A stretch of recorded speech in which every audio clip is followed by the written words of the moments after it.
ये जो बिल लोकसभा में कल ये पेश कर रहे हैं, ये कॉन्स्टिट्यूशन के हिसाब से भी गलत है और नैतिक मूल्यों के हिसाब से भी सही नहीं है।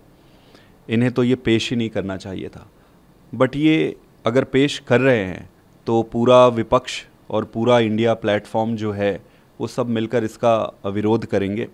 आपको ये समझना पड़ेगा कि भारतीय जनता पार्टी पिछले 25 सालों से दिल्ली की राजनीति से इर्रिलेवेंट हो चुके हैं। जनता उन्हें नकार चुकी है।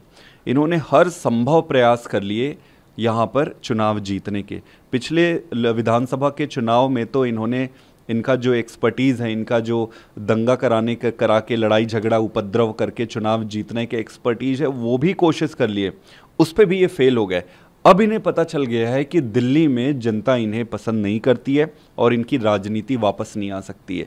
तब इन्होंने ये प्लान बनाया कि गैर प्रजातांत्रिक, अप्रजातांत्रिक तरीके से, अनकॉन्स्टिट्यूशनल मीन्स से दिल्ली की सत्ता को हथियाया जाए।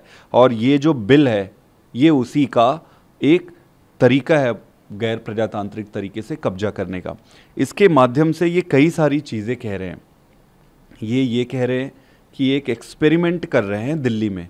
अगर ये एक्सपेरिमेंट सफल हो जाता है कि बिना चुनाव जीते भी किसी राज्य में कब्जा किया जा सकता है, अगर इनका एक्सपेरिमेंट सफल हो जाता है तो ये दूसरे राज्यों को एक मैसेज दे रहे हैं कि बॉस, आप अगर मान जाओ, या तो चुनाव में हमें मदद कर दो या चुनाव के समय टूट के आ जाओ। अगर आपकी सरकार बन भी जाती है तो हम इस तरीके से, इस एक्सपेरिमेंट से आपकी सरकार को तोड़ देंगे।